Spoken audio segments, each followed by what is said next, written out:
చావా పర్ఫార్మెన్సెస్తో, హైప్తో, ఎలివేషన్స్తో ఆడియన్స్ని లైక్ 3 గంటలు థియేటర్లో కూర్చోబెట్టడం it's not an easy thing. Cinema నాకు ఎట్లా అనిపించింది అంటే నచ్చిందండి, బాగుంది. కాకపోతే it has its own positives and negatives. అవేంటి అనేది మనం క్లియర్గా మాట్లాడుకుందాం. నాకు తెలిసినంత వరకు దీని రివ్యూ నాకంటే ఇంకెవరు లేట్కి ఇవ్వడు కావచ్చు. ట్రైలర్ నేను చూసినప్పుడు విక్కీ కౌశల్ది ఫస్ట్ మేము అనుకుని ఉండే ఇట్లా అన్నిట్లో ఇదే బాగా నడుస్తుందేమో, ఈ సినిమానే మంచిగా రన్ అవుతుందేమో అన్న పాజిటివ్ ఫీలింగ్ అయితే వచ్చింది. ట్రైలర్ చింపేసిండు విక్కీ కౌశల్. ట్రైలర్లోనే అనిపించింది హిస్ కెరియర్ బెస్ట్ పర్ఫార్మెన్స్ ఇచ్చినట్టున్నాడు సినిమాలో అని చెప్పేసి. దెన్ సినిమా రిలీజ్ అయింది అండ్ పాజిటివ్ టాక్ వచ్చింది. Then I try to know its back story. అసలు ఈ చావా అంటే ఏంది, ఎవరి క్యారెక్టర్ విక్కీ కౌశల్ ప్లే చేసిండు మెయిన్గా సినిమాలో, అన్నీ మాట్లాడుకుందాం క్లియర్గా. చావా అంటే లయన్స్ కబ్ అండి. అంటే మరాఠీలో జనరల్గా వాడతారు ఈ వర్డ్ని. అండ్ మూవీలో ఎట్లా రిప్రజెంట్ చేస్తారంటే Chhatrapati Shivaji is the lion and his son is Chhatrapati Sambhaji Maharaj. So Chhaava and Chhatrapati Sambhaji మహారాజ్ని అట్లా రిప్రజెంట్ చేశారండి, దాని మీనింగ్ అది. ఈ స్టోరీ వచ్చేసి 17th century స్టోరీ. శివాజీ చనిపోయినప్పటి నుంచి, I don't want to leak anything, but movie start అయ్యేది అప్పటి నుంచి. Coming to the main point అండి, పాజిటివ్స్. విక్కీ కౌశల్స్ పర్ఫార్మెన్స్ అండి, చెప్పానుగా హిస్ కెరియర్ బెస్ట్ పర్ఫార్మెన్స్. అట్లా యాప్ట్ అట్లా దిగిపోయాడు. ఓకే ఇట్లనే ఉంటాడేమో శంభాజీ భోసాలే. ఫస్ట్ పాజిటివ్ అండి విక్కీ కౌశల్ పర్ఫార్మెన్స్. మేబీ ఇట్లే ఉంటాడు కావచ్చు అని అనిపించేటట్టు పర్ఫామ్ చేశాడు. బ్రెత్ టేకింగ్ పర్ఫార్మెన్సెస్ అండి, ప్రతి యాక్షన్ సీక్వెన్స్ కానీ హి did a great job. For me Vicky Kaushal's performance is number 1 positive. Number 2 అండి క్లైమాక్స్. మూవీ క్లైమాక్స్ 15 minutes వచ్చేసి ఆల్మోస్ట్ ఏడుపు వచ్చేస్తుంది. నాకు రాలేదు, నేను పోయిన నా దోస్తులలో అయితే ఒక 2 అమ్మాయిలు ఏడ్ చేసినారు. సో అంత ఎమోషనల్గా ఉన్నది అండ్ అంత డార్క్గా చూపించినాడు. పాయింట్ ఏంటంటే రియల్ స్టోరీ అండి.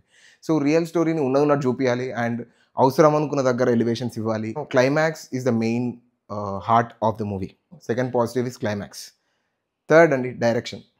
సో అఫ్కోర్స్ నెగిటివ్లో వన్ ఆఫ్ ద పాయింట్స్ నాకు ఒకటి ఉంది, బట్ మూవీని టేకింగ్ కానీ అండ్ అందరు యాక్టర్స్ పర్ఫార్మెన్సెస్ కానీ everything. So all these things handle చేయడం is a tough job. So I'll put direction is as one of the positives. So one more positive and I forgot to add music అండి, Rahman's music. చాలా fights ఉన్నాయండి మూవీలో. ప్రతి ఫైట్కి ఒక different music try చేసినాడు and చాలా బాగుంది, వర్కౌట్ అయింది. So 4 positives in fact: Vicky Kaushal, climax, direction and A R Rahman. Coming to negatives అండి. ఫస్ట్ నెగిటివ్, సినిమా కొంచెం రష్షింగ్గా వెళ్తుందండి. అంటే సీన్ తర్వాత సీన్ లైక్ ఫాస్ట్గా అయిపోతూ ఉంటుంది. మేబీ మన కొంచెం తెలుగు డైరెక్టర్స్కి, ఫర్ ఎగ్జాంపుల్ రాజమౌళి కానీ ఎవరైనా సరే, ఎలివేషన్ సీన్స్కి ఛాన్స్ వస్తే కొంచెం హీరోని కిందికి లాగి ఎలివేషన్ చేస్తారు. సో ఆ టైప్ ఆఫ్ సీక్వెన్సెస్ కాకుండా చాలా ఉన్నాయి ఎలివేషన్ సీక్వెన్సెస్ సినిమాలో, బట్ అంత పెద్దగా వాడుకోలేదేమో అన్న ఒపీనియన్ వచ్చింది నాకు. మనకి తెలిసిన స్టోరీయే, క్లైమాక్స్లో ఏం జరుగుతుంది అనేది తెలుసు, but all we have to see is how did the director take movie.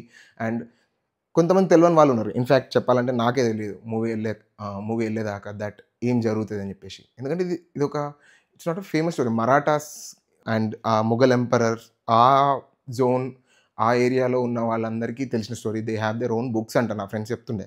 వాళ్ళ బుక్స్లో ఇట్లాంటి ఈ స్టోరీ గురించి కానీ వింటూ పెరిగారంట. సో అండ్ మన తెలుగు వాళ్ళకి ఇది అంత తెలియకపోవచ్చు, నాకైతే తెలీదు బేసిక్గా. So good that it's a great attempt చెప్పాలంటే. And output also is like really great, బాగా తీశారు. సో కమింగ్ టు నెగిటివ్స్ అండి, రషింగ్ సీక్వెన్సెస్, కొంచెం ఫాస్ట్ ఫార్వర్డ్గా వెళ్ళిపోతుంది మూవీ. అండ్ నాకు పర్సనల్గా క్యాస్టింగ్లో they took the right decision to cast the right hero, Vicky Kaushal of course. But heroine అండి Rashmika, I didn't feel that she's the right choice for the movie. Maybe తను like her movies are working out అని తీసుకున్నారో I don't know. It's completely whoever's choice. కానీ Rashmika, I felt that probably is not the right choice for the heroine and her performance is also not that. నాకు అంత నచ్చలేదు. That's all అండి. 2 negatives, rushing sequences and Rashmika, ఇంకేం అనిపించలేదు. And I like the movie. And bottom line నేను చెప్పాలంటే ఈ వీకెండ్కి టాలీవుడ్లో it was Thandel, and Hindi మూవీలో ఇంకో మూవీ చూడాలంటే మీరు you can absolutely go to Chhaava. ఇక ఫైనలీ మీమ్, నాకు మూవీ ఎట్లా అనిపించిందని మీమ్ వర్షన్లో మీకు చెప్తాను కాబట్టి నేను ఈ మూవీకి ఇచ్చే మీమ్ వచ్చేసి thank you so much. And నేను మీకు నా ప్రీవియస్ వీడియోస్ లింక్ కూడా ఇక్కడ యాడ్ చేస్తున్నాను. And all you have to do is like, share and subscribe. Bye.